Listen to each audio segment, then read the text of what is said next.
penderitaan rakyat adalah penderitaan tentara. Di hadapan seluruh rakyat Indonesia saya katakan, memang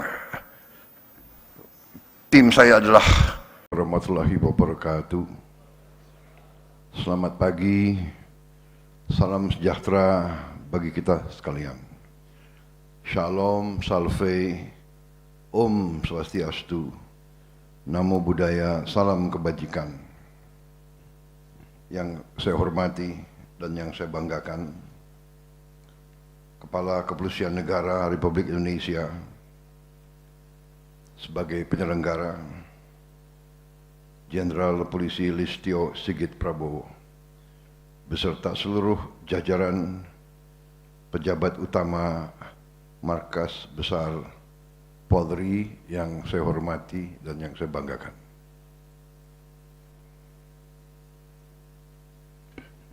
Menteri Koordinator Pangan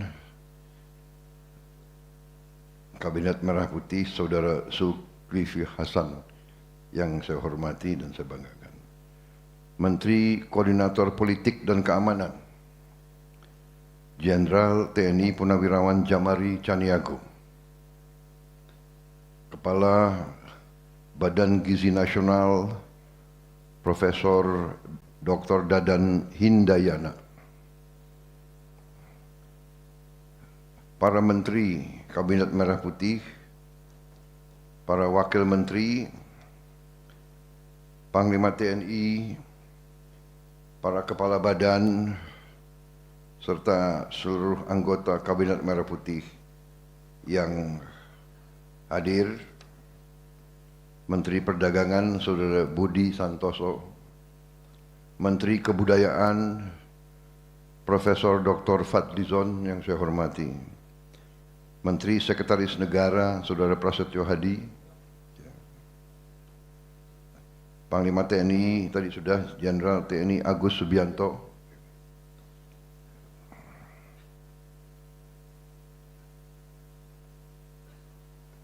Sekretaris Kabinet Republik Indonesia Letnan Kolonel Infanteri Teddy Indra Wijaya, Kepala Staf Kepresidenan Saudara Muhammad Kodari yang saya hormati, Kepala Badan Pengawas Obat dan Makanan Profesor Taruna Ikrar, Kepala Badan Penyelenggara Jaminan Produk Halal Saudara Ahmad Haikal Hasan, Wakil Menteri Dalam Negeri Komisaris Jenderal Polisi Ahmad Wiyagus, Wakil Menteri Kesehatan Saudara Benyamin Paulus, Wakil Kepala Badan Gizi Nasional Inspektur Jenderal Polisi Purnawirawan Sony Sanjaya, Wakil Kepala Badan Gizi Nasional Saudari Nani Sudaryati Deyang,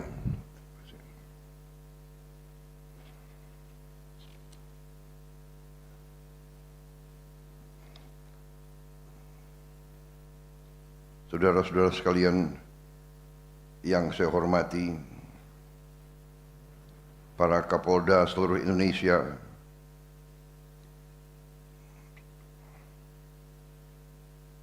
Wakil Ketua Komisi 1 sekaligus Ketua Umum Karang Taruna Nasional Saudara Budi Jiwandono,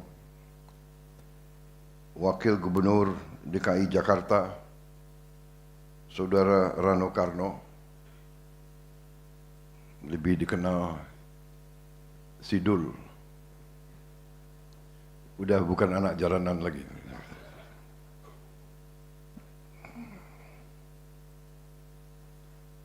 Kapolda Metro Jaya Irjen Polisi Asep Edi Suheri, Kepala Satgas MBG Polri Irjen Polisi Nur Worodanang,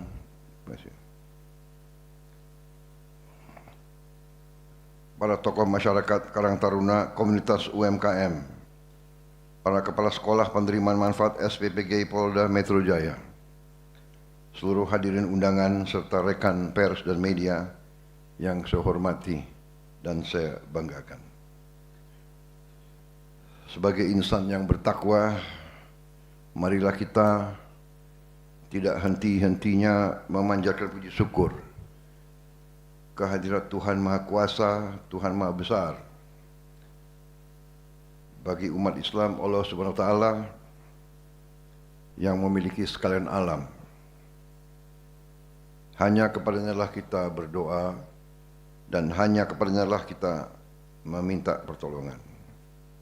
Kita bersyukur atas segala kebaikan, kedamaian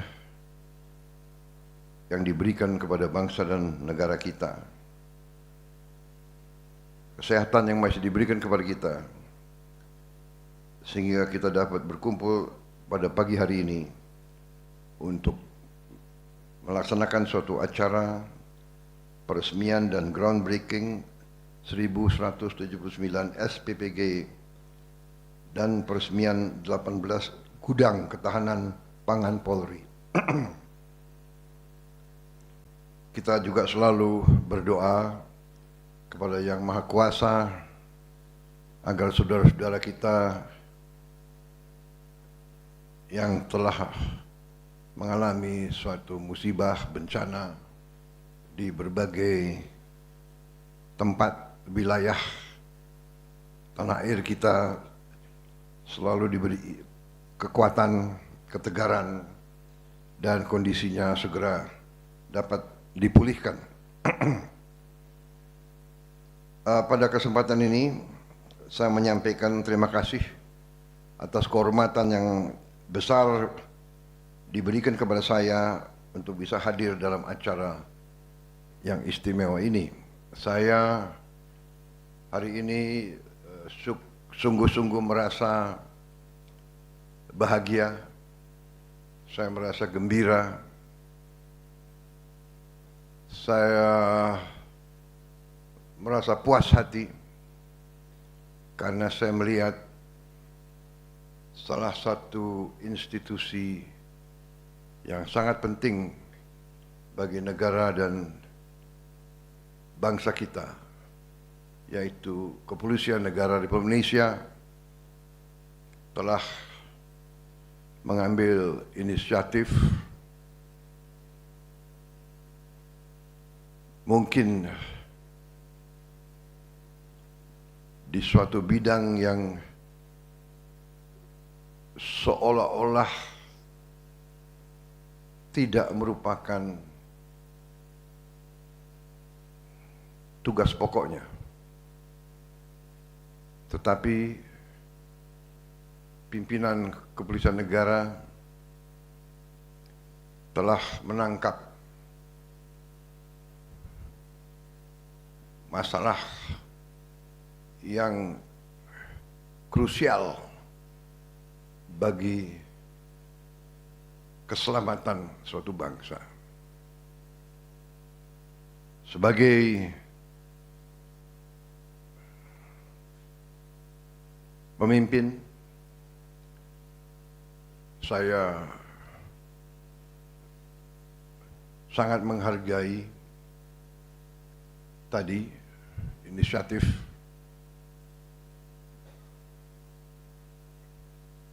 kesadaran pimpinan Polri, Kapolri Jenderal Polisi Listio Sigit Prabowo beserta jajarannya, beserta pimpinannya telah melaksanakan tugas dan kewajibannya sebagai seorang pemimpin, seorang panglima. Beliau dengan jajarannya telah menganalisa tugas pokok yang diajarkan kepada kita sewaktu kita masih sangat muda, bahwa seorang pemimpin itu harus mencari tugas yang terkandung. Tugas pokok, ya, memimpin kepolisian sebagai penegak hukum, sebagai pelaku utama menjaga keamanan ketertiban masyarakat, ya. Tetapi faham yang lebih besar adalah keamanan ketertiban masyarakat yang sesungguhnya adalah manakala masyarakat, rakyat merasa aman, merasa bahagia, merasa punya harapan. Dan manusia dimanapun, apapun agamanya, apapun rasnya, apapun kelompok etnisnya, manusia manapun, seorang bapak dan seorang ibu, yang utama pemikirannya, yang utama perhatiannya adalah keamanan dan kesejahteraan keluarganya, anak-anaknya. Dan keamanan yang pertama adalah aman dari lapar. Saudara-saudara,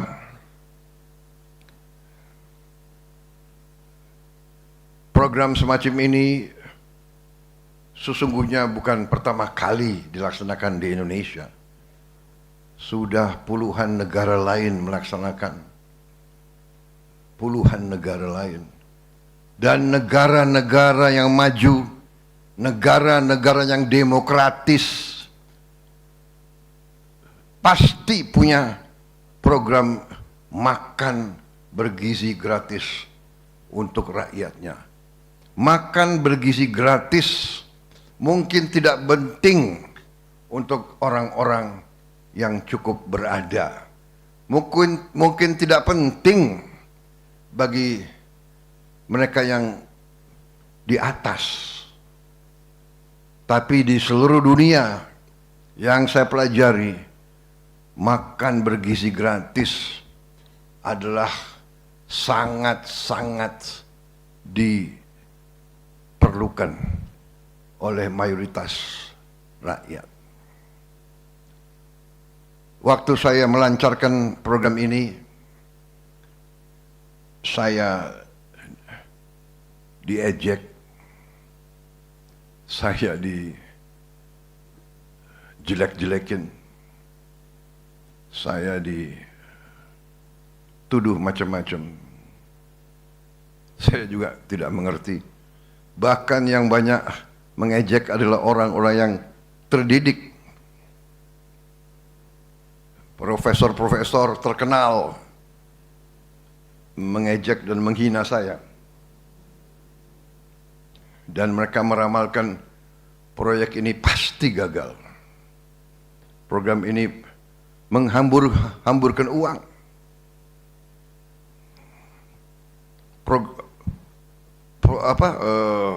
Operasi ini, kampanye ini menjelek-jelekan presiden yang dipilih langsung oleh rakyat, mungkin sebagai ungkapan dendam dan dengki mungkin adalah biasa, tapi sesuatu yang menyerang hal yang sangat diperlukan oleh orang-orang yang belum kuat ekonominya, sungguh menyedihkan bagi saya. Tapi saya yakin waktu itu saya berada di atas jalan yang benar. Saya yakin bahwa tujuan kita benar dan baik. Terlalu banyak anak-anak Indonesia mengalami stunting. Stunting itu adalah kurang gizi. Kurang gizi ini mengakibatkan sel-sel kita tidak bisa berkembang dengan baik. Sel otak tidak bisa berkembang dengan baik. Sel tulang tidak bisa berkembang dengan baik. Sel otot tidak bisa berkembang dengan baik. Jadi stunting akibat juga dari proses pemiskinan.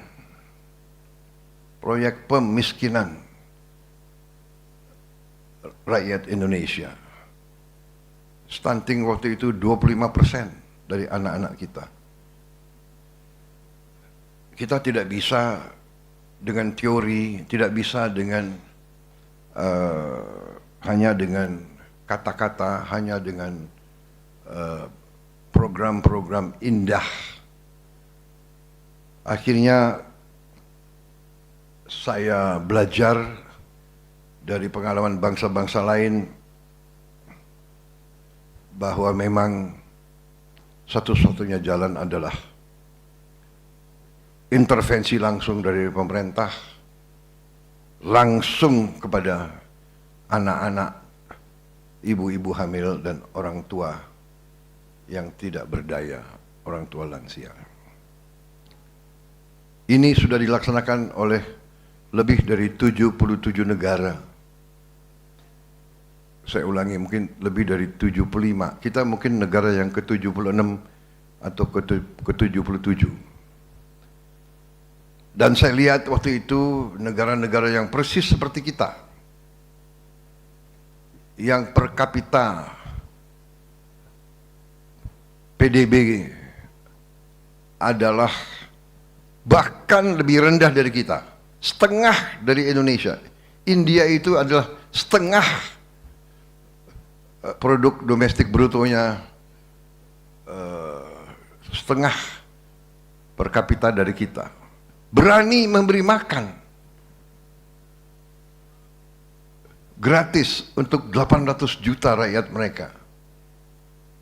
Dan sudah berjalan 10 tahun lebih. Bahkan kalau tidak salah sudah menjadi undang-undang. Dan kalau tidak salah mohon dicek, sudah dimasukkan di amandemen konstitusi mereka. Karena itu kita laksanakan program ini. Ya, kita hadapi kampanye luar biasa, menjelek-jelekan, mengatakan bahwa saya menghambur-hamburkan uang. Padahal saudara-saudara, uang ini adalah hasil penghematan, hasil efisiensi dari anggaran yang saya dan tim saya yakin kalau tidak kita hemat, uang ini akan dimakan oleh korupsi, akan dihabis-habiskan untuk memperkaya oknum-oknum pribadi-pribadi. Budaya menghabiskan anggaran, budaya menggelumbungkan anggaran, budaya melaksanakan kegiatan-kegiatan yang tidak produktif, tidak ada manfaat bagi bangsa, negara, dan rakyat. Itu terus dilaksanakan. Rapat-rapat di hotel-hotel di luar kota, seminar-seminar, konferensi-konferensi, kunjungan-kunjungan yang tidak bermanfaat. Rakyat ditipu, rakyat dibohongi. Ini yang kita hemat, uang ini yang kita alihkan untuk hal-hal seperti ini. Saudara-saudara, APBN kita tidak keluar dari parameter yang kita tetapkan. Defisit kita masih di bawah batas yang kita tetapkan sendiri. 3% defisit kita, saudara-saudara sekalian.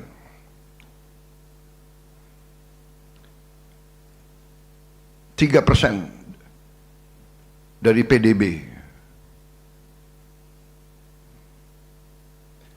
Dan saya bertekad kita akan berusaha sekeras mungkin untuk kita kurangi dari situ. Bahkan cita-cita kita adalah harus kita punya cita-cita, harus kita punya target. Walaupun target itu sulit dikendalikan atau sulit dicapai, kita harus berani. Kita harus menjadi bangsa yang berani, bukan bangsa yang menyerah, bukan bangsa yang kalah sebelum perjuangan.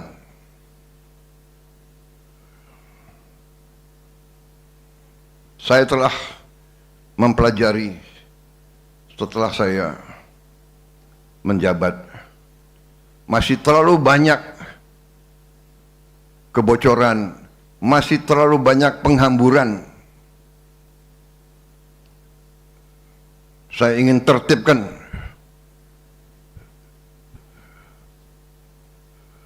birokrasi kita. Saya ingin menyelamatkan kekayaan negara. Saya ingin menyelamatkan aset-aset negara. Ini terus kita kerjakan. Terus kita kerjakan. MBG ternyata setelah kita terus kita kerjakan, hari ini kita sudah mencapai laporan dari Kepala BGN 60.200.000 penerima manfaat. Di antaranya peran dari Polri. Saudara-saudara, kita telah memberi makan tiap hari. Tadi 60 juta lebih.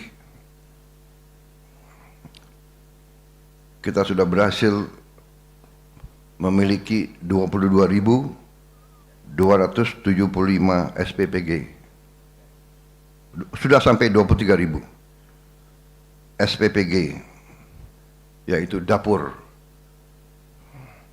di 38 provinsi seluruh Indonesia. Jumlah ini kira-kira setara dengan memberi makan seluruh penduduk Afrika Selatan. Tiap hari. Atau sama dengan 10 kali Singapura. Tiap hari.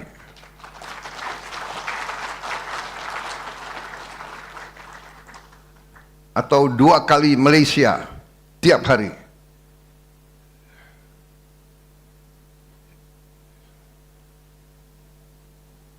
Bagi mereka yang waktu kita baru mulai 1 bulan saja, 2 bulan saja, kita sudah dihina, sudah diramalkan, pasti gagal. Pak Kodari tolong dikumpulin ya video klip yang ramalkan kita pasti gagal, yang mengatakan saya menghina bangsa Indonesia.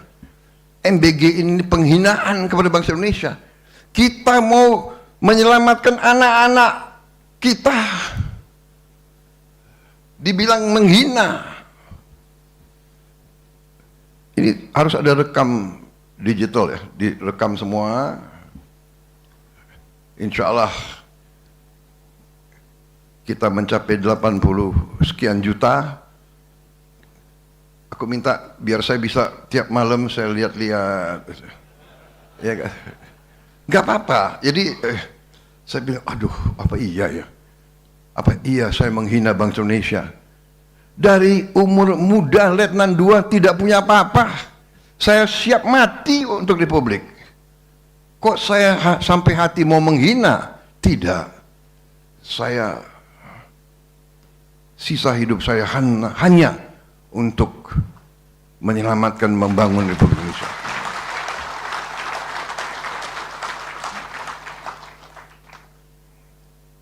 Saya ingin mati di atas jalan kebenaran. Saya ingin mati membela kebenaran, keadilan, dan keselamatan rakyat saya. Ini kehormatan bagi seorang prajurit, mati untuk rakyatnya. Masa saya mau menghina? Tapi sudahlah. Sekarang kita buktikan bersama. Jadi saya terima kasih Kepolisian Republik Indonesia. Saudara. Sebagaimana saya selalu ingatkan, polisi Indonesia itu punya kepribadian yang lain dari polisi negara-negara lain. Tiap negara punya sejarah dan tradisinya masing-masing. Kita tidak mempersoalkan. You punya sejarah, bangga dengan sejarahmu. Kita punya sejarah. Polisi kita lahir dalam kancah perang kemerdekaan. Polisi kita ya perang untuk kemerdekaan. Polisi kita angkat senjata. Jadi sebagaimana tentara Indonesia lahir dari rakyat, jadi harus selalu menjadi tentara rakyat. Polisi kita lahir dari rakyat, harus selalu menjadi polisi rakyat. Itu yang saya selalu anjurkan, dan sekarang pimpinan-pimpinan Polri menghayati itu. Saudara-saudara, keselamatan suatu bangsa, keamanan suatu bangsa letak dalam cintanya rakyat terhadap bangsanya. Rakyat cinta kepada bangsa, negara kuat. Dan polisi dan tentara adalah wujud dari suatu bangsa. Yang pertama dilihat oleh rakyat di tempat terpencil, polisi dan tentara. Kehadiran negara diwujudkan oleh tentara dan polisi. Karena itu, kalau tentara dan polisi menghayati perannya, menghayati sumpahnya, menghayati beban yang diberi di pundaknya, tentara polisi akan menjaga dirinya di hadapan rakyat, selalu memberi yang terbaik untuk rakyat. Saya terima kasih TNI dan Polri, sungguh saya terima kasih. Saya bangga, saudara-saudara, bencana kemarin itu adalah musibah bagi kita. Tapi bencana kemarin, rakyat bisa melihat TNI dan Polri habis-habisan terjun untuk membantu mengatasi kesulitan rakyat di tempat-tempat bencana. Saya lihat sendiri, saya keliling, saya melihat TNI, saya melihat Polri, dan juga KL-KL lain. Saya tanya, berapa lama kau di sini? Sudah 20 hari, Pak. Sudah 3 minggu, ada yang sudah 1 bulan. Ini membuktikan kembali bahwa negara hadir. Pertama, orang-orang politik tertentu seolah girang dengan bencana. Oh, dengan bencana kita bisa bikin suatu suasana ketidakpercayaan kepada pemerintah, ketidakpercayaan kepada Republik Indonesia.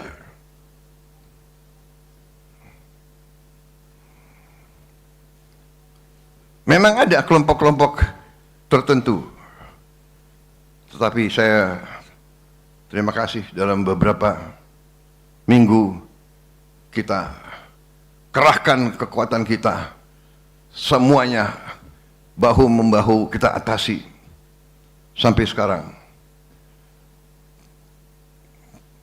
Ketua Satgas Rekonstruksi dan Rehabilitasi yang kita bentuk, yaitu seorang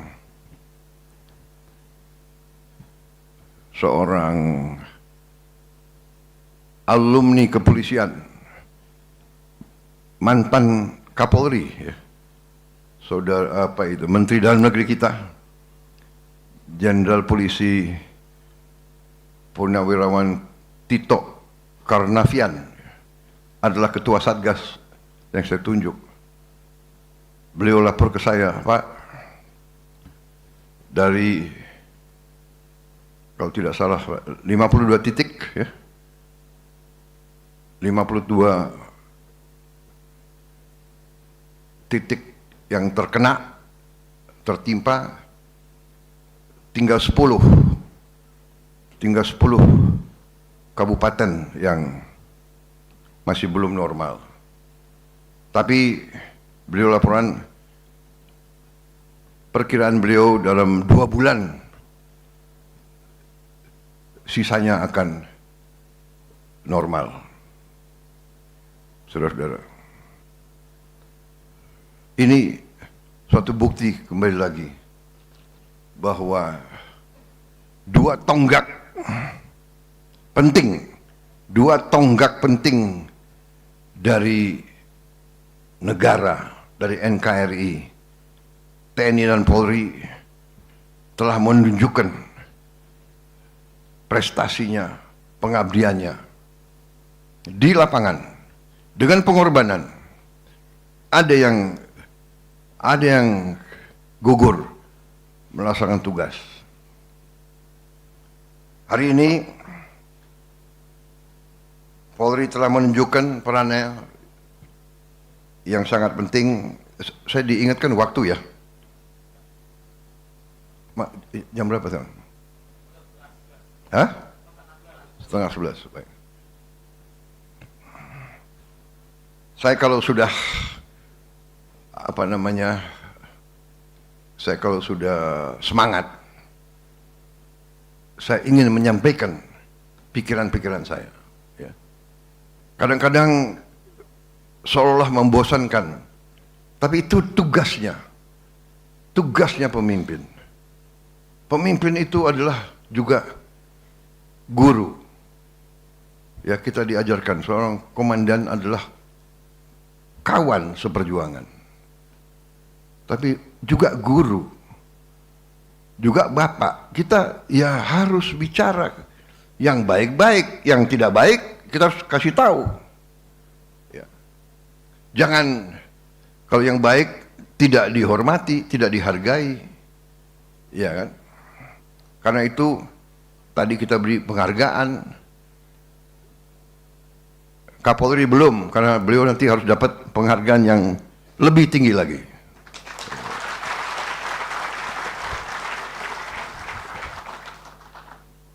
Saya kira mungkin Mahaputra itu pantas untuk beliau. Saya tanya, tadi saya tanya, Anda sudah dapat Mahaputra? Belum, ya, saya yang beri Mahaputra untuk beliau. Ini kehormatan bagi seorang pemimpin.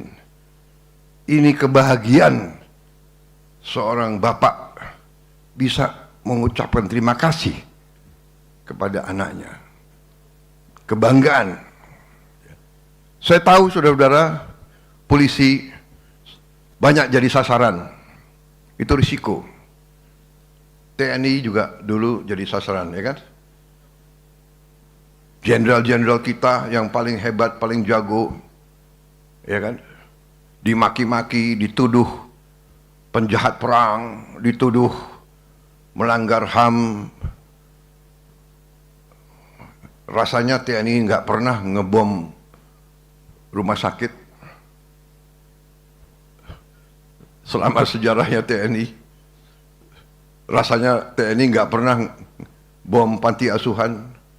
Rasanya TNI nggak pernah bom sekolah, nggak pernah bom gereja atau masjid. Negara-negara barat yang ngajarin HAM kepada kita, ya kan? Saya nggak mau banyak komentar lagi lah. Ya, Anda tahu maksud saya, ya? Jadi banyak. Kalau istilah dulu kita njarkoni, iso ngajar ora iso ngelakoni. Mereka ngajarin kita semua. Ya kan? Dulu TNI yang selalu diserang bulan-bulanan, ya polisi ya tabahlah kau juga jadi sasaran bulan-bulanan, gak apa-apa. Iya kan? Itu risiko, benar nggak? Yang penting niat baik, pengorbanan untuk bangsa dan negara. Kalau ada dalam institusi ratusan ribu orang, kalau ada yang nggak benar ya tindak. Saya ibaratkan kalau ada sekolah, murid-muridnya ada yang brengsek, ada yang tawur-tawuran, ada yang kurang ajar, ada yang ini. Muridnya, bukan kepala sekolahnya yang dicopot. Keliru itu. Terbalik, bukan sekolahnya ditutup. Tapi nggak apa-apa, ini adalah risiko seorang pemimpin.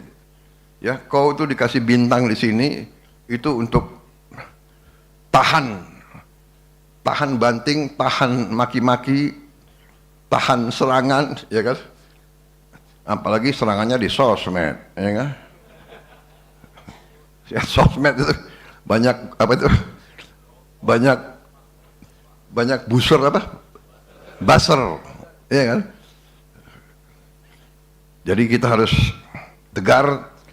Yang jelas kita buktikan kepada rakyat. Hari ini saya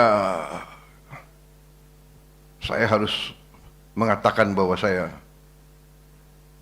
bangga dan puas dengan prestasi.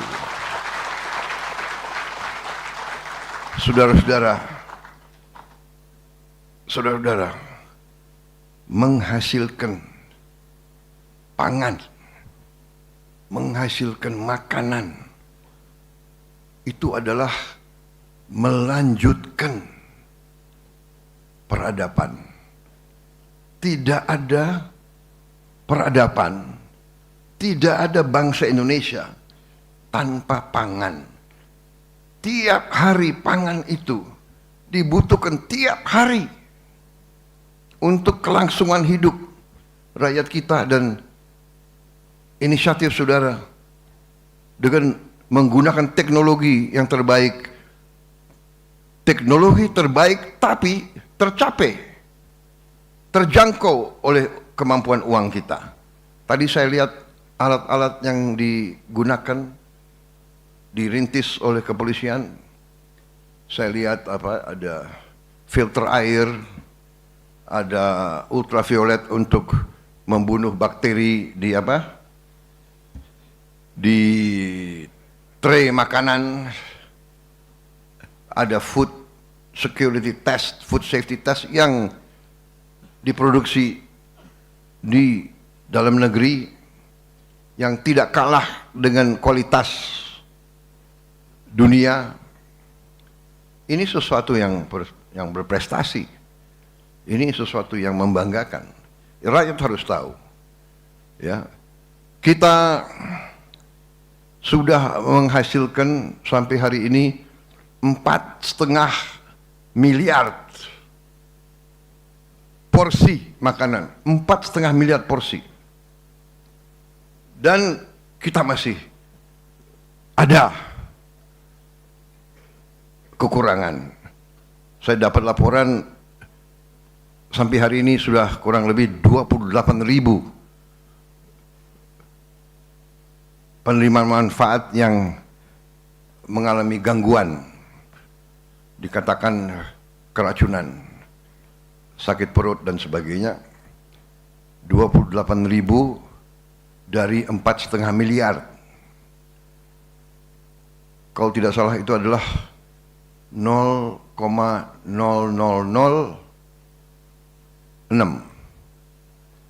0,0006. Artinya 99,99, ya kan? 4. Ya kan? 9994. 99,9994. Itu kalau statistik ya, itu kan dibulatkan ke atas. Berarti apa? 99,999 itu berhasil itu. Ya kan? Di mana ada usaha manusia yang 100%. Ada, tapi tidak gampang dicapai. Saya dapat laporan kemarin,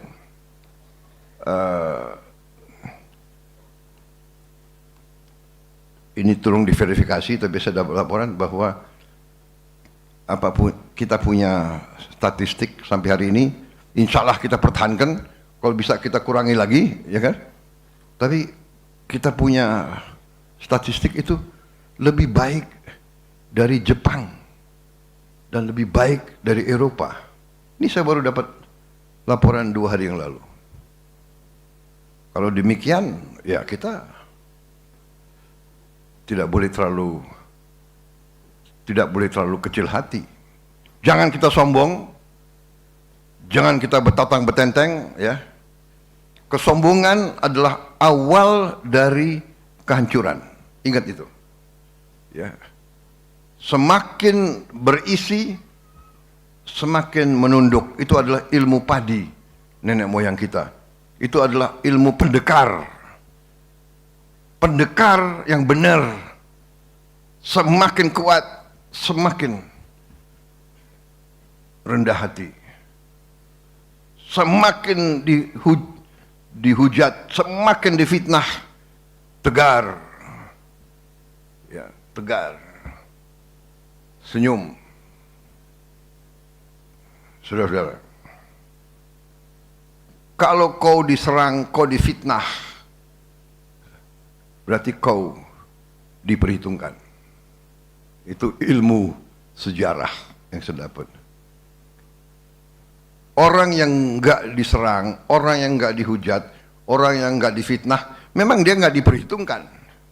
Allah pengaruh nak. Iya kan?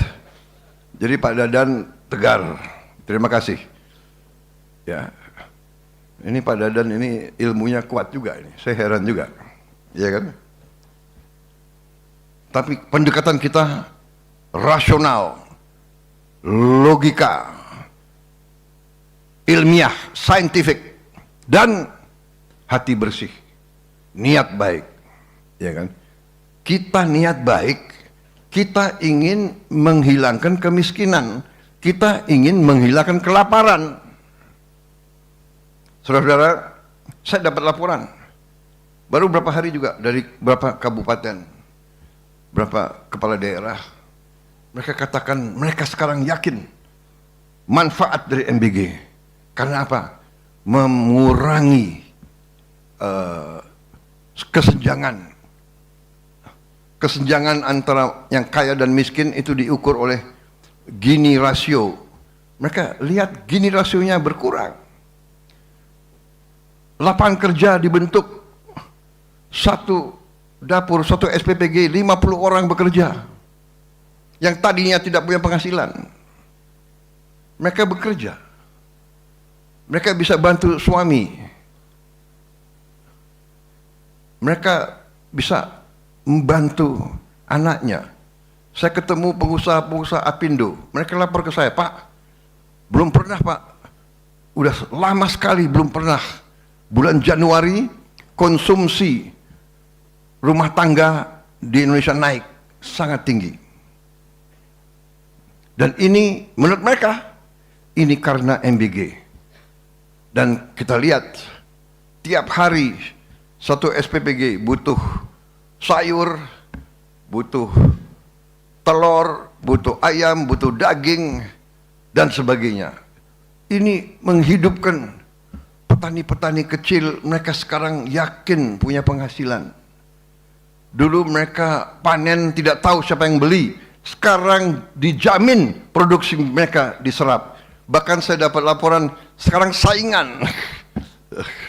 Produksi sayur sekarang, petani sayur nggak usah susah-susah. Kadang-kadang di ladangnya sudah dibeli. Saudara-saudara, kita sudah lihat sekarang awal dari kebangkitan kita. Kita berada di jalan yang benar.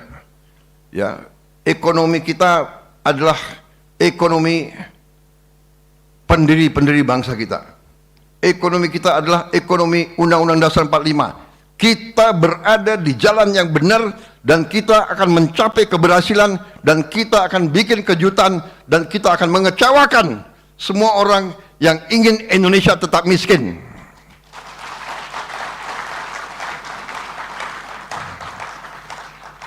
Saya tidak pernah mau ajak saudara untuk benci orang asing, tidak boleh, atau takut atau curiga. Kita harus belajar dari kekuatan asing, tapi kita jangan lugu, jangan naif. Tidak ada bangsa lain yang senang atau yang suka kalau kita maju. Ya, saudara-saudara sekalian,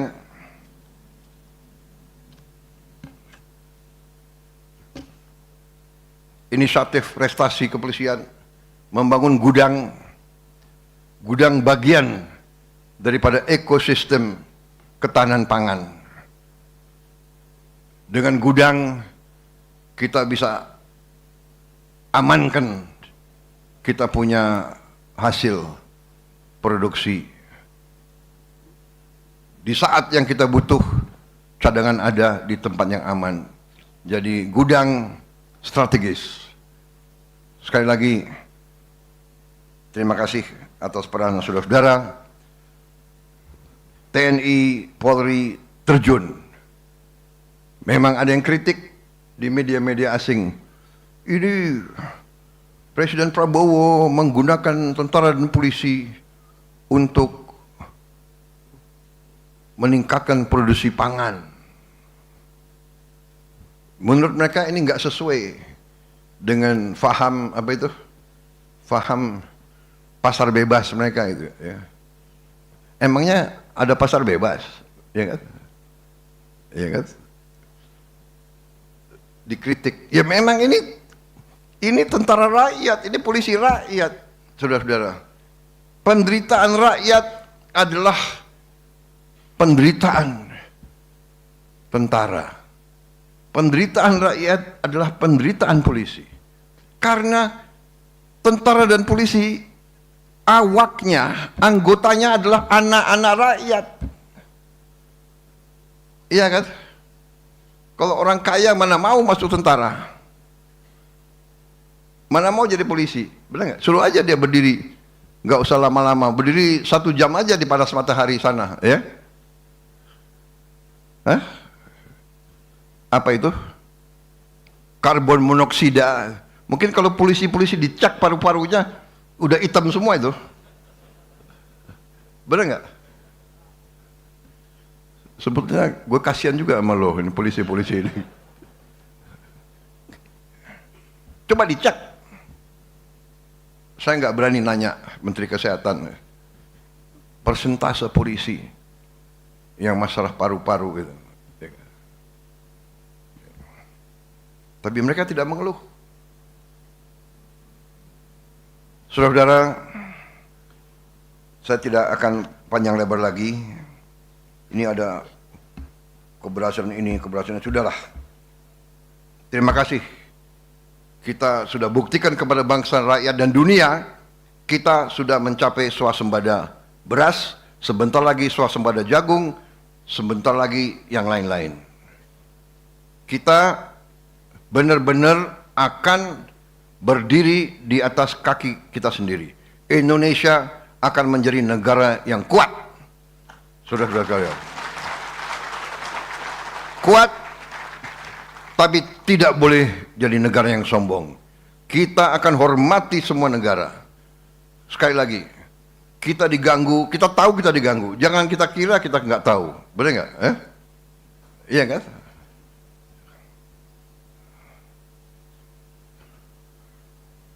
We are not stupid.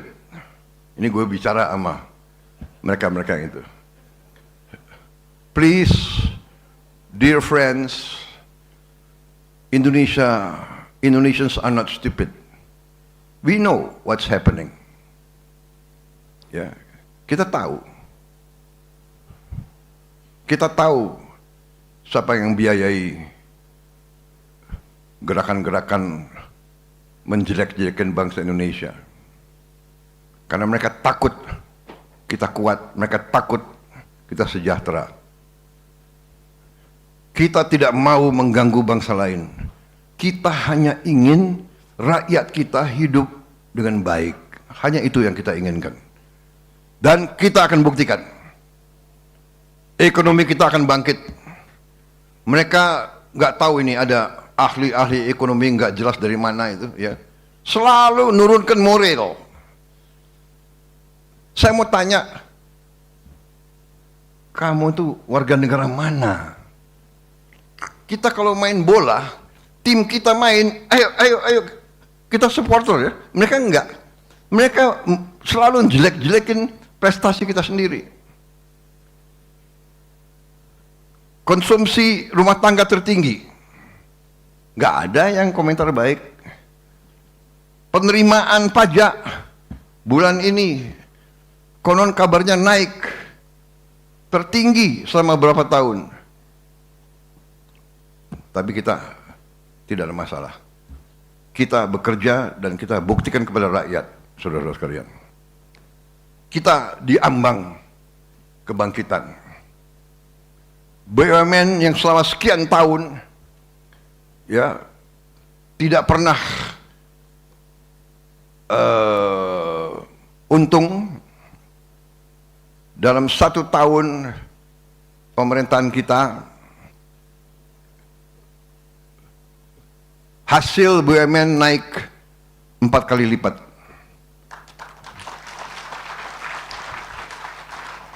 Dari 89 triliun tahun 2024 naik 4 kali. Dan ini akan naik terus, saudara-saudara. Hanya dengan manajemen yang baik, hanya dengan kepemimpinan yang baik, hanya dengan semangat tidak mau mencuri dari rakyat dan bangsa Indonesia. Dan saya ingatkan, siapapun di lembaga manapun, terutama yang mengelola kekayaan rakyat, saudara-saudara, jagalah kehormatan, jagalah kepentingan dan keselamatan rakyat Indonesia. Kalau kau meneruskan praktek-praktek yang merugikan bangsa dan rakyat, pemerintah akan menggunakan segala kekuatan yang ada pada pemerintah tanpa pandang bulu. Sekali lagi, selamat. Terima kasih pimpinan Polri. Terima kasih atas prestasimu, pengabdianmu. Teruskan ini. Semakin saudara dekat sama rakyat, semakin rakyat cinta sama saudara, semakin negara kita aman, tertib, dan kuat. Terima kasih. Wassalamualaikum warahmatullahi wabarakatuh. Salam sejahtera bagi kita sekalian. Shalom, salve, om, santi, santi, santi, om. Namo Buddhaya, salam kebajikan. Terima kasih. Selamat bekerja, selamat berjuang. Merdeka! Terima kasih. Bismillahirrahmanirrahim. Assalamualaikum warahmatullahi wabarakatuh. Selamat siang. Salam sejahtera bagi kita sekalian. Shalom, salve, om, swastiastu. Namo Buddhaya, salam kebajikan. Yang saya hormati, Menteri Koordinator Perekonomian sebagai penyelenggara, Saudara Airlangga Hartarto beserta seluruh jajaran yang hadir, Kepala Badan Pengelola Investasi dan Antara yang sekaligus adalah Menteri Investasi dan Hilirisasi dan juga Kepala Badan Koordinasi Penanaman Modal, Saudara Rozan Perkasa Roslani, Kepala Badan Pengelola Badan Usaha Milik Negara, Saudara Doni Oskaria, yang juga adalah COO daripada Danantara. Para Menteri Koordinator, para Menteri, para Kepala Badan, para wakil menteri dan seluruh anggota Kabinet Merah Putih yang tidak saya sebut namanya satu persatu tanpa mengurangi rasa hormat saya. Ketua Dewan Ekonomi Nasional, Jenderal TNI Purnawirawan Luhut Binsar Panjaitan, para duta besar negara sahabat yang hadir, yang saya hormati, terima kasih atas kehadiran saudara-saudara, para pimpinan bank milik negara, hadir Bank Mandiri, BNI, BRI, BTN, dan BSI, dan juga bank swasta yang hadir.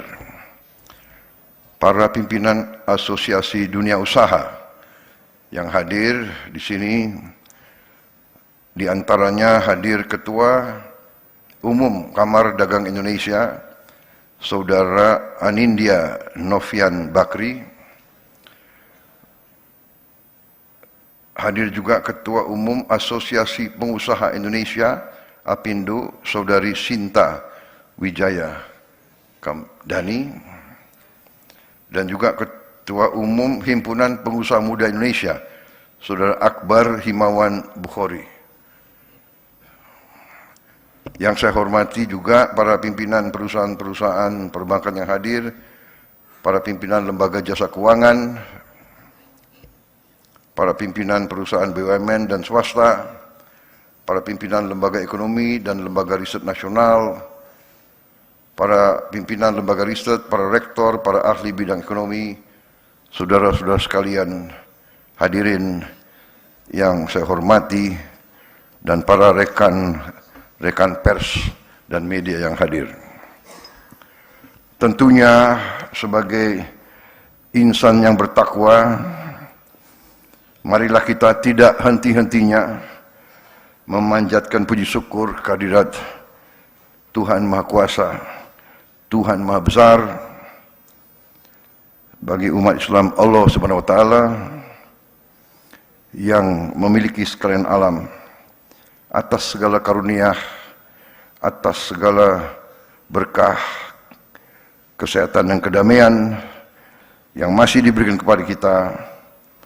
Kita bersyukur terus, selagi kita juga selalu berdoa agar saudara-saudara kita yang mengalami kesulitan akibat berbagai musibah bencana di berbagai daerah senantiasa diberi kekuatan dan senantiasa diberi kebaikan oleh Yang Maha Kuasa, segera dipulihkan kehidupannya menjadi normal kembali. Saudara-saudara sekalian, adalah suatu kehormatan dan kebanggaan bagi saya untuk bisa hadir dalam acara ini. Saya menyambut baik inisiatif Menteri Koordinator Perekonomian dengan semua timnya dan menteri-menteri lain yang terkait, yang telah bekerja keras dalam tahun pertama pemerintahan kita. Baru 1 tahun lebih kita bekerja, tapi kita merasakan sebenarnya banyak sekali yang sudah kita capai. Saudara-saudara sekalian, dalam sebuah perjalanan panjang yang bisa kita katakan perjalanan pembangunan suatu bangsa, dibutuhkan stamina, ketahanan, dibutuhkan kesabaran, dibutuhkan keteguhan hati, dibutuhkan semangat, tidak menyerah, dan juga dibutuhkan keberanian. Saudara-saudara sekalian, dibutuhkan keberanian untuk mencari akar masalah, dibutuhkan keberanian untuk melihat kenyataan real, bukan keadaan yang kita harapkan, tapi keadaan yang nyata. Setelah kita mengerti keadaan yang nyata, dibutuhkan lagi keberanian untuk mengakui kesulitan-kesulitan kita, mengakui kelemahan-kelemahan kita. Dalam pembangunan suatu bangsa, kita ibaratkan sebuah perjalanan jauh, sebuah long march, dan kita tahu bahwa perjalanan jauh selalu dimulai dengan satu langkah. Kita bersyukur bahwa kita sudah melakukan banyak langkah. Kita bersyukur semua pendiri bangsa telah meletakkan dasar yang luar biasa bagi kita. Kita bersyukur pendiri-pendiri bangsa kita, pejuang-pejuang bangsa kita mewariskan kepada kita satu nusa, satu bahasa, satu kebangsaan.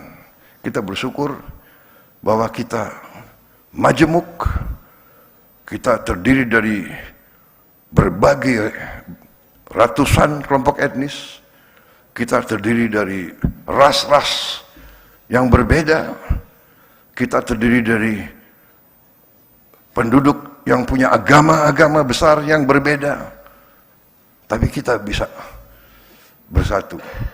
Kita bisa bersatu dalam usaha bersama mencari kehidupan yang lebih baik. Saya ingatkan bahwa tugas kita bernegara adalah mencari kehidupan yang lebih baik untuk rakyat kita.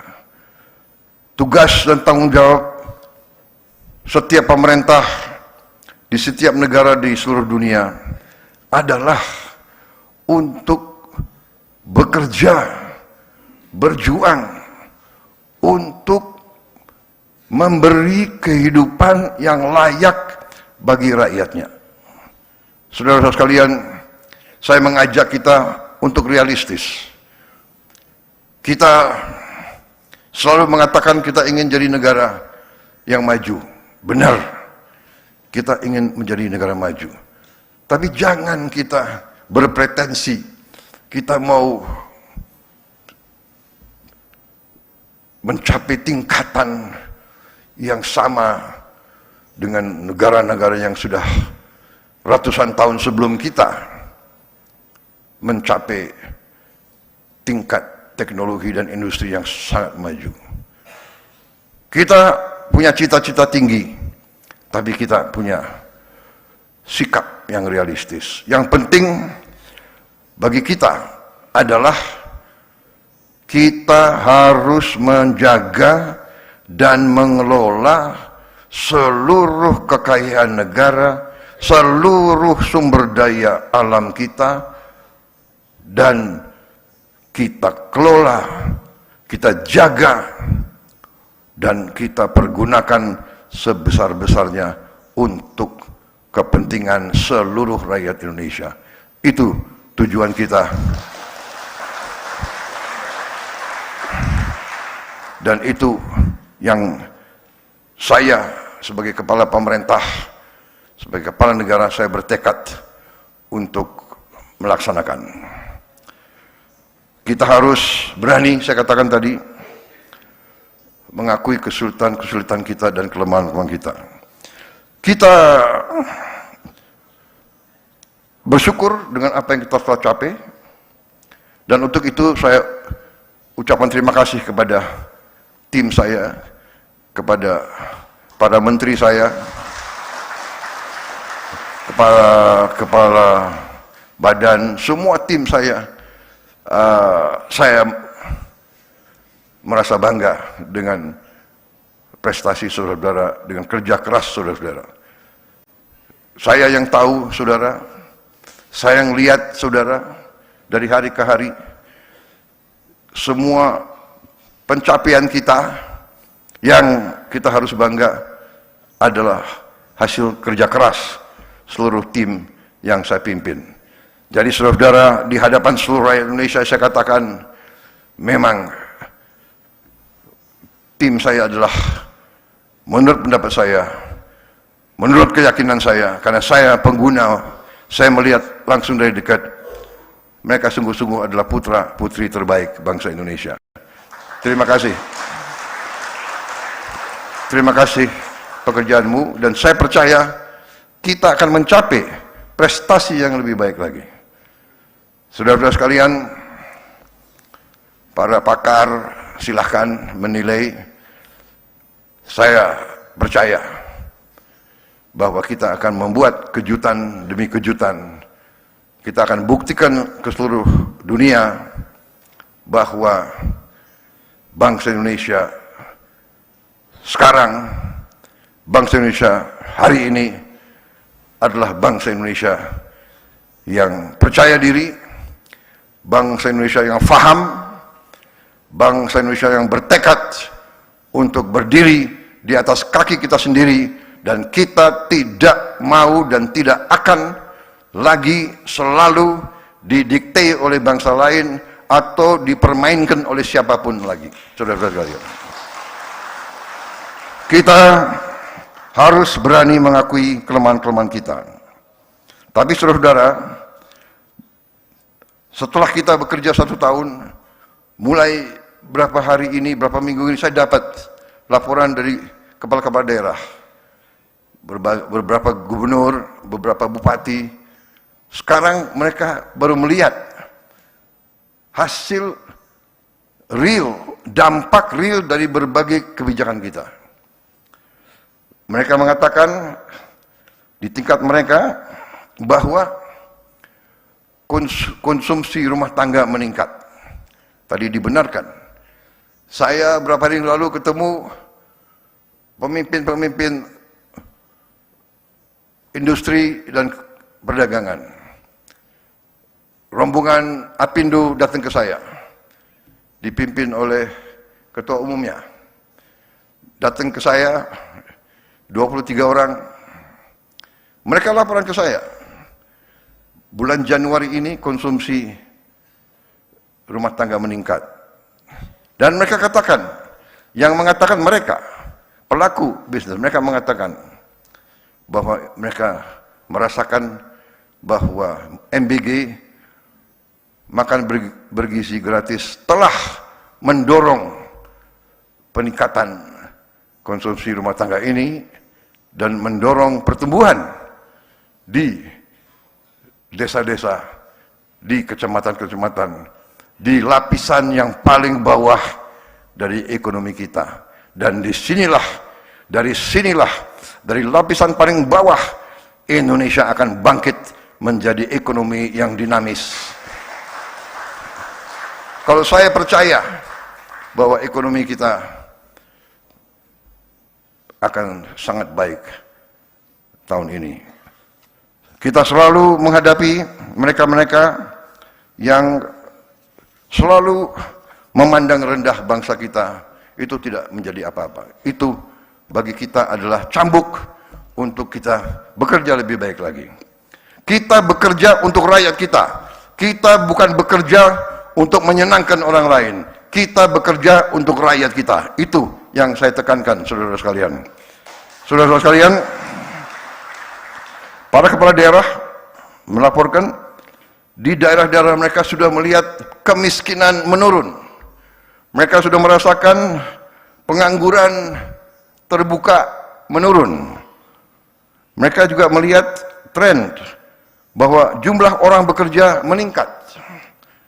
Mereka juga menghitung rasio Gini dalam tren menurun. Saudara-saudara sekalian, dari makan bergizi gratis program kita saja, hari ini kita telah mencapai 60.200.000 penerima manfaat. Anak-anak Indonesia, ibu-ibu hamil dan orang tua, lansia yang hidup sendiri dan tidak ada yang membantu. 60.200.000 tiap hari kita beri makan. Kalau dihitung berarti kita memberi makan penduduk sebesar Afrika Selatan. Tiap hari untuk ibu-ibu hamil kita memberi diantar ke rumah. Untuk orang tua lansia diantar ke rumah. Saya kira di dunia ini adalah suatu prestasi yang membanggakan. Dari segi manajemen, dari segi logistik, dari segi pengendalian, saya kira ini sesuatu yang mungkin harus dicatat sebagai prestasi yang membanggakan kita. Saudara-saudara, dari 60.200.000 tersebut, kalau dijumlahkan selama ini, kita sudah memproduksi dan mendistribusi 4,5 miliar porsi makanan. 4,5 miliar, dan kita mengakui terdapat 28.000 katakanlah penerima manfaat yang mengalami gangguan dari makanan itu dengan berbagai sebab. 28.000 ini sebagian besar tidak perlu dirawat, hanya sebagian kecil. Dan 28.000 ini dibandingkan dengan 4,5 miliar, statistiknya adalah kalau tidak salah 0,0006. Saya ulangi karena mungkin matematik saya kurang ya. 0,000 nol lagi 40, luar biasa. 0,00006.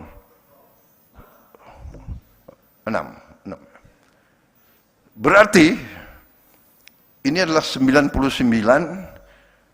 ya, 99994. Mereka yang pintar-pintar, makanya saya presiden, kau menteri saya gitu.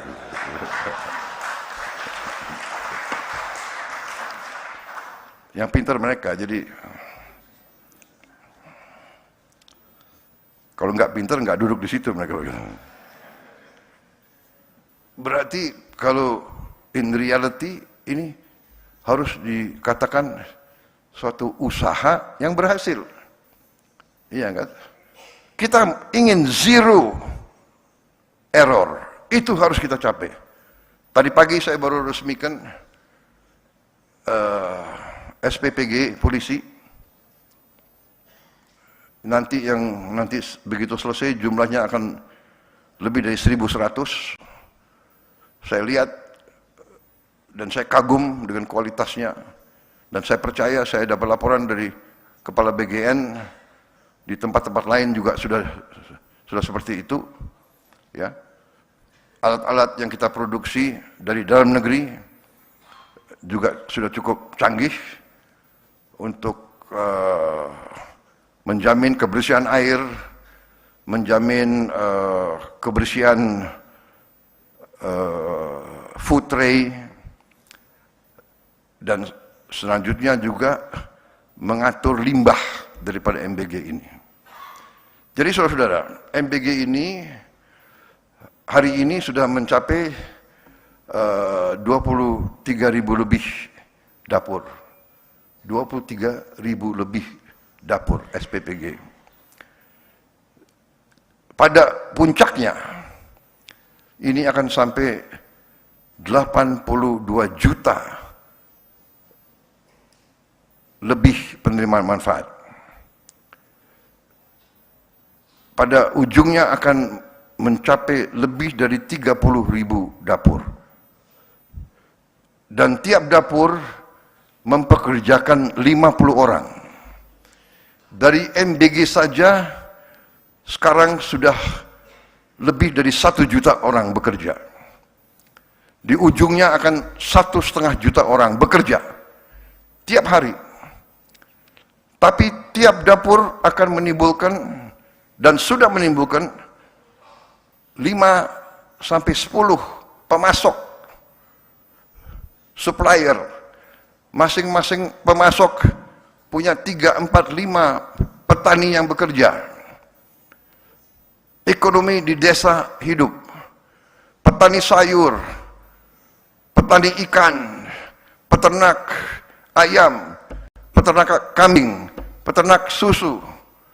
Semua yakin bahwa hasilnya langsung dibeli dan tidak jauh, karena di tiap kampung mereka bisa punya pasar tetap, pasar terjamin. Ini menimbulkan ekonomi dari bawah. Para kepala daerah melaporkan bahwa mereka merasakan dinamisme dari bawah.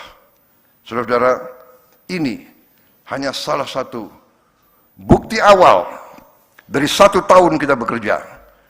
Dan ini akan terus kita buktikan dengan hasil nyata, saudara-saudara. Kita juga sudah mulai membangun desa-desa nelayan. Desa nelayan tahun 2026 ini akan mencapai 1000 desa nelayan. Tiap desa nelayan terdiri dari sekian ratus, ada yang 300, 500, ada yang sampai 2000 nelayan. Yang selama Republik Indonesia berdiri, belum pernah disentuh oleh pemerintah Republik Indonesia. Nelayan-nelayan kita belum pernah dapat perhatian. Mereka kadang-kadang tidak bisa punya es. Tidak ada pabrik es di desa mereka. Mereka sulit dapat solar. Mereka sulit untuk dapat akses ke pasar ini. Kita rubah, kita totalnya dalam 4 tahun mendatang, kita akan membangun 5.000 desa nelayan. Tiap desa nelayan kita akan bangun pabrik es. Kita akan bikin cold storage. Kita akan bikin dermaga. Kita akan bagikan kapal-kapal. Kita akan siapkan kendaraan. Saudara-saudara, dan ini semua bukan handout. Bukan kita bagi-bagi. Ini kita organisir dalam koperasi, semua pengeluaran mereka akan bayar kembali ke bank-bank dan ke pemerintah. Saudara-saudara, ekonomi yang kita jalankan bukan ekonomi handout. Yang kita akan bangun ini semua sudah ada dalam anggaran kita sudah bertahun-tahun. Jadi saudara-saudara, nanti desa-desa itu kita beri kebebasan, kalau dia mampu, kita akan permudah akses kepada ekspor. Dia bisa ekspor langsung. Kita akan buka pelabuhan-pelabuhan, lapangan-lapangan terbang boleh ekspor langsung. Saudara-saudara, kita akan permudah regulasi supaya mereka bisa menumbuhkan kegiatan ekonomi yang mendasar. Dan mereka akan menghasilkan protein dalam kondisi yang tidak terlalu mahal untuk seluruh rakyat Indonesia.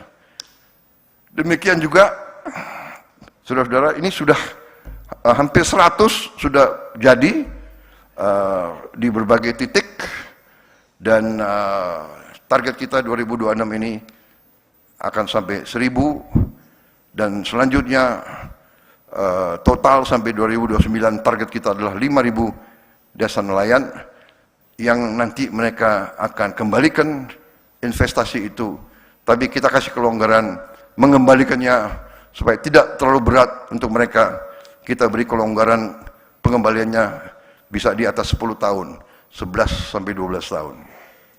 Yang tidak ada masalah, karena para pengusaha-pengusaha besar juga kadang-kadang minta kredit juga belasan tahun.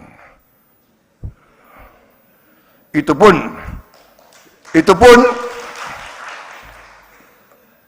sering minta restrukturisasi. Ya kan? Saya ini sudah lama jadi orang Indonesia dan saya pernah jadi pengusaha juga, ya. Saya pun pernah minta restrukturisasi.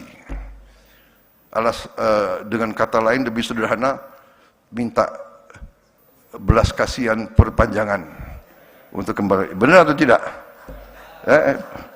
Mana menteri-menteri pengusaha? Saudara-saudara, kalau pengusaha besar boleh dikasih apa itu? Haircut. Apalagi haircut bagi wenaknya sendiri, haircut. Masa nelayan-nelayan kita enggak kita berdayakan? Belum pernah mereka dapat kesempatan ini. Banyak yang nangis di pulau-pulau terpencil. Sekarang kita hadir, kita memberi harapan ke depan. Sama juga dengan Koperasi Merah Putih yang akan kita bangun dan sudah mulai sebentar lagi. Kemungkinan saya dapat laporan mungkin dalam 1-2 bulan ini sudah akan beroperasi beberapa ratus koperasi. Yang koperasinya sudah hampir berdiri adalah 30.000 koperasi. 30.000 gudang. Tiap koperasi punya gudang, punya cold storage, punya gerai-gerai. Di situ akan ada farmasi desa murah. Obat generik akan sampai, akan ada klinik desa, akan ada gerai untuk super micro financing untuk membantu menghilangkan peran daripada rentenir. Kita akan beri bunga yang sangat mudah, sangat ringan untuk mereka-mereka. Semua barang subsidi akan punya akses, rakyat akan punya akses langsung, sehingga tidak ada penyelewengan, tidak ada kebocoran. Dan ini semua anggarannya dari mana? Anggarannya sudah ada. Karena 10 tahun kita sudah beri dana desa kepada desa-desa kita. 10 tahun sudah kita berikan. Dan sekarang kita akan mengarahkan. Selama ini 10 tahun kita harus akui banyak dana tersebut tidak sampai ke rakyat. Ini dibuktikan dengan banyak sekali kepala desa yang terpaksa berhadapan dengan hukum karena tidak dapat pertanggungjawabkan dengan baik penggunaan dana tersebut. Saudara-saudara sekalian, dari ini semua, saudara-saudara, kita akan buktikan bahwa pertumbuhan ekonomi kita real, nyata, dan akan di atas sasaran yang kita tetapkan.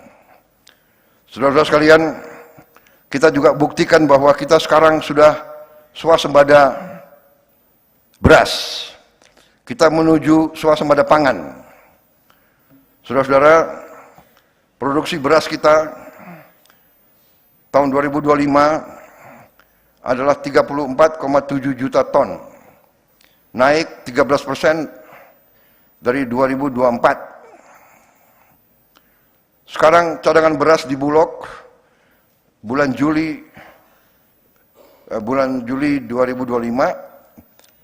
adalah 4,2 juta ton, adalah tertinggi sepanjang sejarah bangsa kita. Dan sampai sekarang pun cadangan yang sudah ada masih sangat tinggi. Saudara-saudara sekalian,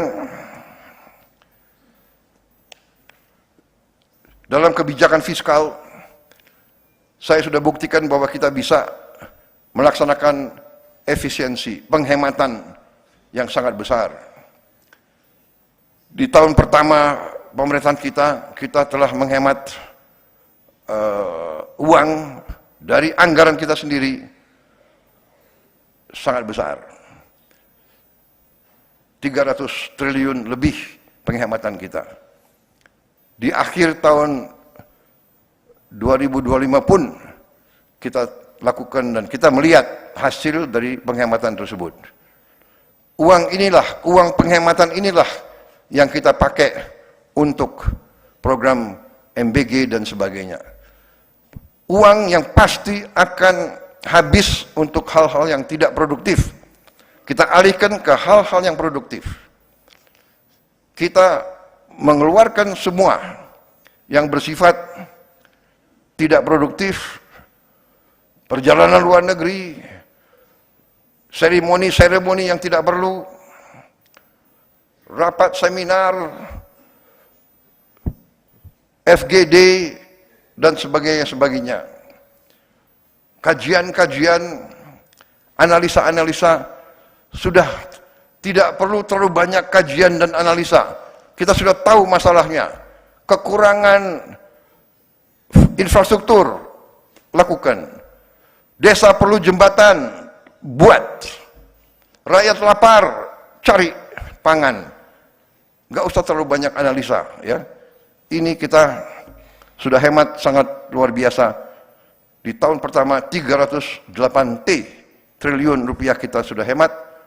Ini berapa miliar dolar nih? 308 T. Berapa?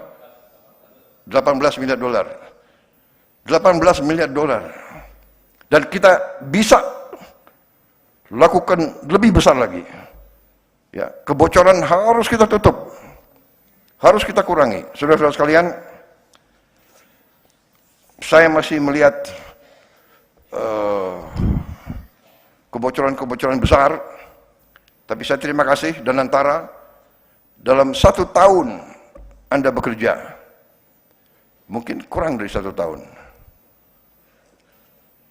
kita bentuk saudara baru Februari 2025.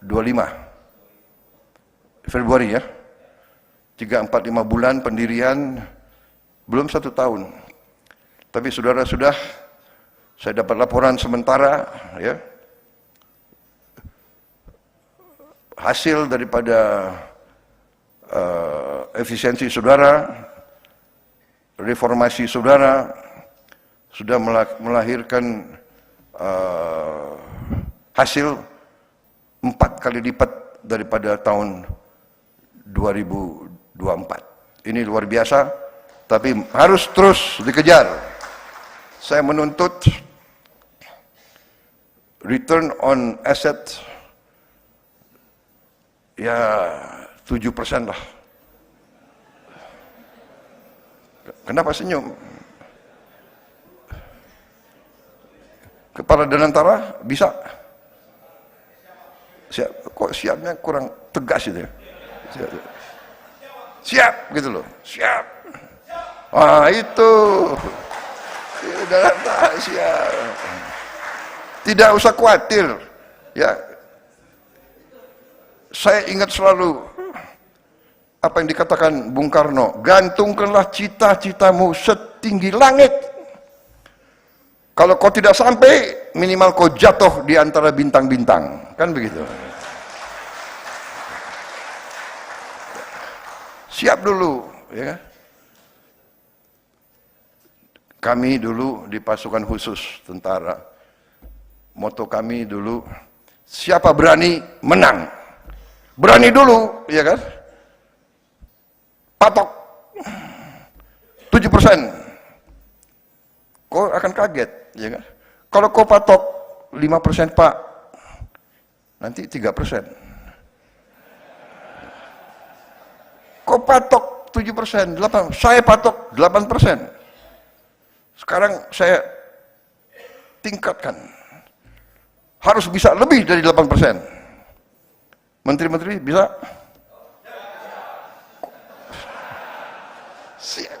Siap gitu loh. Percaya sama saya, kalian sendiri akan kaget ya. Kalian sendiri akan kaget, benar nggak? Angka-angka saya banyak, tapi saya nggak mau bicara terlalu panjang karena inti yang saya sampaikan sudah saya sampaikan. Saudara-saudara, efisiensi dan tidak ada masalah, banyak kawan-kawan di luar negeri. Kita tidak perlu malu kalau kita punya kekurangan. Korupsi masih terlalu banyak. Kita harus habiskan korupsi dari bumi Indonesia. Ya.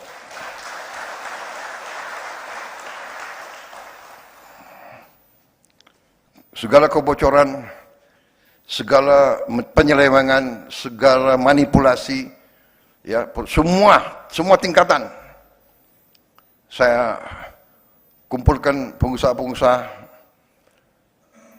yang sebagian besar adalah kawan saya sendiri. Saya sampaikan, sudahlah, kalian sudah besar, sudah kaya, ya, patuhi peraturan. Kalian pinter-pinter, tapi di Indonesia ini orang pinter itu pinternya pinter mencari peluang mengatasi peraturan. Benar? Ini dari sekolah kita belajar, ya kan? Ini hilangkan budaya itu, ya. Tapi masalahnya pemerintah, birokrasi juga harus benar. Kadang-kadang birokrasi yang tidak benar. Iya kan? Ada yang sampaikan kepada saya bahwa Winston Churchill pernah mengatakan, I am more afraid of my bureaucrats then I'm afraid of Adolf Hitler. Katanya, but kita nggak tahu apa benar atau tidak dia mengatakan begitu. Tapi kira-kira semangatnya seperti itulah, ya. Ya, saya juga begitu. Mungkin dirubah deh, aku yang ngomong ya. I'm more afraid of my own bureaucrats than I'm afraid of siapalah, kuntilanak atau apa gitu.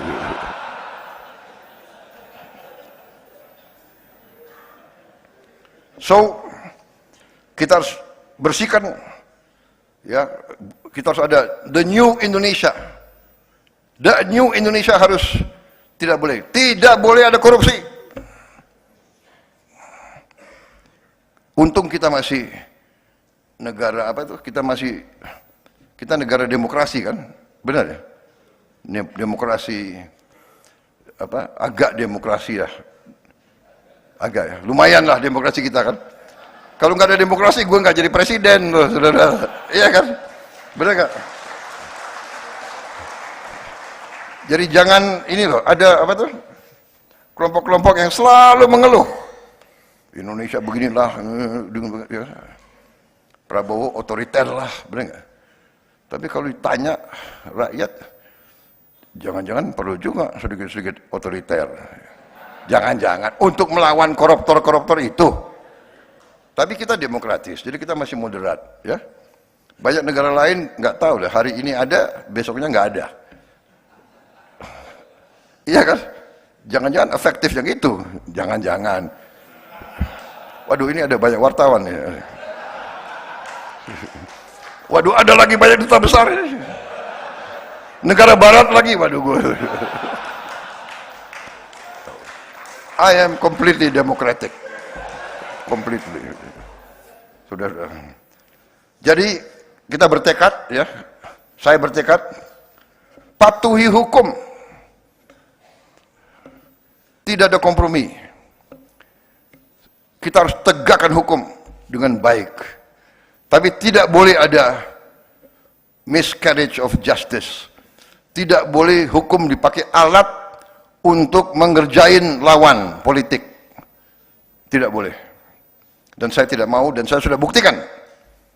Ya, saya buktikan, saya berani abolisi, saya berani amnesti. Kalau saya merasa ada sesuatu. Jadi pengadilan kita harus memberi keputusan yang adil, beyond a reasonable doubt. Keputusan itu harus beyond a reasonable doubt. Harus tidak boleh ada keraguan-raguan sedikit pun. Kalau ada kemungkinan bahwa terdakwa itu mungkin tidak bersalah, kita tidak boleh memberi putusan yang final kepada mereka itu. Dan saya sebagai pemegang mandat dari rakyat, saya bertanggung jawab. Saya ingin ada rule of law di Indonesia. Saya ingin ada kepastian hukum. Hanya dengan kepastian hukum kita bisa menjamin stabilitas dan ketenangan bagi rakyat kita. Rakyat kita harus merasa hidup dalam masyarakat di mana pemerintahnya bersih dan adil. Ini syarat dari keberhasilan suatu negara. Saya pelajari sejarah. Tidak ada negara berhasil tanpa pemerintah yang bersih dan adil. Dan saya bertekad dengan tim saya, kita membangun pemerintah yang bersih dan adil, dan birokrat-birokrat yang tidak mau menyesuaikan, kita akan mengadakan regenerasi. Saya sudah siapkan institusi-institusi pendidikan. Tahun ini kita akan mulai membangun 10 universitas baru, 1 lembaga khusus untuk administrasi pemerintahan. Putra-putri Indonesia yang terbaik akan kita pilih, akan kita godok, kita siapkan untuk mengambil alih kepemimpinan semua lembaga yang baik. There is nobody that cannot be replaced. Saya perintahkan kepada Danantara, BP BUMN, Menpan RB, semua menteri KL, beri wewenang penuh untuk mengganti semua pejabat-pejabat yang tidak perform dengan baik atau yang melanggar. Saya terima kasih kepada semua penegak hukum yang telah bekerja keras. Saudara sekalian, Indonesia harus berani memperbaiki semua bidang, semua sektor, termasuk kebersihan setiap desa, kecamatan, kota, kabupaten, ibu kota provinsi, dan ibu kota negara. Saya minta dalam waktu sesingkat-singkatnya, kita akan buktikan. Saya minta kebersihan sampah. Saya terima kasih beberapa lembaga pendidikan kita telah mengembangkan alat-alat recycling, alat-alat pemusnah sampah yang ramah lingkungan, tidak merusak, tidak menimbulkan bau, yang cukup dalam skala-skala kecil. Kita berharap ada alat-alat itu di setiap kelurahan kita, di setiap kecamatan kita, sehingga tidak perlu jauh-jauh ke TPA. Sampah diselesaikan di tingkat yang terendah. Ini kita akan laksanakan tahun ini juga. Yang besar-besar, ya kita terpaksa cari teknologi yang terbaik, dan kita sudah mulai. Saudara-saudara sekalian, saya minta Indonesia asri, aman, sehat, risik, dan indah. Ini sudah mulai bekerja. Saya juga berharap kita akan lakukan gentengisasi seluruh desa, kecamatan, kabupaten, dan seluruh kota-kota besar Indonesia. Saya kira itu yang saya ingin sampaikan. Saya percaya stabilitas politik di Indonesia bisa kita jaga dengan baik, tegas, kita jaga keamanan untuk semua.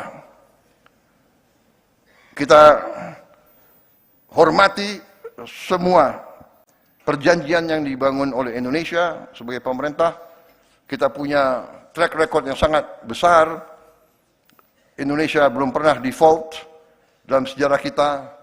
Kita selalu hormati semua perjanjian pemerintah-pemerintah pendahulu. Kita terbuka untuk investasi dari manapun, dan kita yakin bahwa kita akan bangkit dengan sangat meyakinkan. Saya namakan, saya punya strategi adalah Indonesia Incorporated. Yang besar, yang kuat, yang menengah, yang kecil, yang kurang, semua bekerja sama. Yang besar, maju, tarik. Yang kurang, kuat. Yang kuat, tarik. Yang lemah. Pemerintah yang bersih dan adil, bantu yang paling lemah dan paling miskin. Kita bangkit bersama, Indonesia insya Allah nanti bukan saja raksasa yang tertidur, tapi kita harus bangkit menjadi raksasa yang mampu berdiri dan membangun kehidupan yang lebih baik bagi rakyatnya. Terima kasih. Wassalamualaikum warahmatullahi wabarakatuh. Salam sejahtera bagi kita sekalian. Shalom Salve. Santi Santi Namo Buddhaya. Salam kebajikan. Terima kasih. Selamat melaksanakan sarasihan ini. Terima kasih.